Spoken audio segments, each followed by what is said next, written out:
Three newly freed Americans back on U.S. soil after a landmark prisoner exchange took place with Russia. Journalist Ivan Gershkovich, a corporate security executive Paul Whelan, and also Kurmasheva, a journalist with dual U.S.-Russian citizenship, arrived at the joint base Andrews in Maryland shortly before midnight for a joyful reunion with their families. And President Joe Biden and Vice President Kamala Harris were also there to greet them. The three Americans were part of the biggest U.S.-Russian prisoner swap in post-Soviet history. Officials said the multinational deal officials has set 24 people free. Now, the trade follows years of back-channel negotiations despite relations between Washington and Moscow, and indeed with Europe being at the lowest point since the Cold War after Russia invaded Ukraine.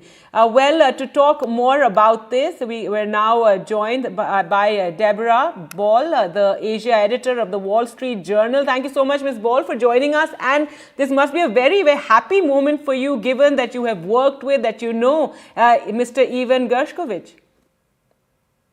It's an extraordinary day for all of us, for me and everybody in the newsroom, for his family and friends. This has been 14 months of an ordeal, first and foremost for Evan. We've been waiting for yesterday to happen. I couldn't even begin to describe the relief that we feel in the newsroom. Absolutely. And he was actually sentenced to 16 years in jail. So it must have been such a stressful time for all of you. I mean, he was sentenced. The entire process, obviously, was a bogus process. He's not a spy. He's never been a spy. He wasn't in Yekaterinburg spying. He was reporting for us.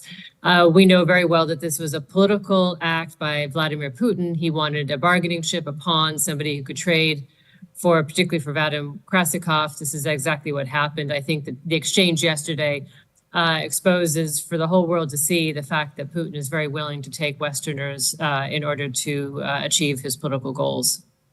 Right, it's being described as the biggest prisoner exchange since the Cold War era, but also a big coup for President Biden and Vice President Kamala Harris, isn't it? It's been a very elaborate multi-country exchange and something that he has described as a feat of diplomacy, which it really is, because it required a lot of convincing of other countries.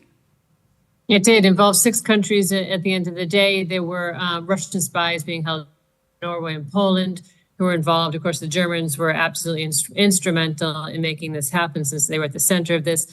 The Germans also helped secure the release of all of those Russian political prisoners, some of Navalny's associates, other people who had been imprisoned for terrible crimes they didn't commit, for treason, for opposing the war. So it was the stars aligned on a lot of fronts to free a whole lot of people who never should have been in jail. That's right. But controversially, as you mentioned, one of the prisoners released from Germany, Vadim Krasikov, and that is the person Vladimir Putin was very keen on, that was non-negotiable. He wanted him released, and he's somebody who was arrested in 2019 for shooting dead a Chechen exile in broad daylight in Berlin. That's right. It's, that's a hard one to swallow. Olaf Scholz, the Chancellor of Germany, said yesterday effectively that, there was a larger goal there, and he achieved it in securing the release of people, again, these political prisoners who were behind bars probably for the rest of their lives in Russia. It's a brutal, brutal calculus. This is a brutal game that Putin is playing. To be clear, it's Putin that initiated this game. It's not Germany or the US or Poland or Norway. These Western countries were caught up in this hostage diplomacy that somebody like Putin is all too willing to play. Well, it's interesting that you say that, it's being said that, yes, Russia initiated it, but it came at a very good time for, President Biden and Kamala Harris. For sure. I mean, this is a very, very good day for them. I mean, there's nothing like seeing imprisoned Americans come home. Biden has managed to bring home more Americans detained wrongfully overseas than I think any other administration, if I'm correct in that. This is, it comes at a good time for him, certainly in the campaign. I think you could see it in his face and how gratified he was to stand in front of the podium yesterday with the family members of all the people who've been released, the Americans who've been released, and to actually greet them, go to Andrews Air Force Base there and actually greet them coming off the plane. It's a big deal for him.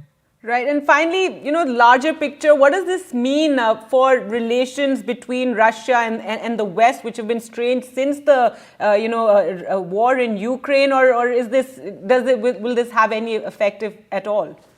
I think it's very difficult to say whether this could be a confidence building measure or this could be something that the two sides could agree on. I think for the moment, it's a separate and very specific circumstance because, as I said, because of what Putin wanted to get this guy back from Germany. And obviously the Americans wanted to get the Americans back very badly. So, this back channel that exists that the Americans and the Russians have acknowledged that there are talks, there are connections and contacts between both sides. Can they be used for bigger Ukraine? I think it's very hard to see, and I think we just don't know right now. All right. And finally, have you spoken to, or when are you planning to speak with Mr. Ivan Gershkovich? I have not. Our editor-in-chief was there, and our foreign editor and the CEO of Dow Jones, or the mother company of the Wall Street Journal, were all at the base. They managed to give him a massive hug and speak with him. I think that they're in San Antonio now with him, but I trust I will get to speak to him at some point, and I can't wait to talk to him. All right. Well, thank you so much, Ms. Wall, for speaking to us, and congratulations again. A very, very happy day for you. Thank you. Thank you.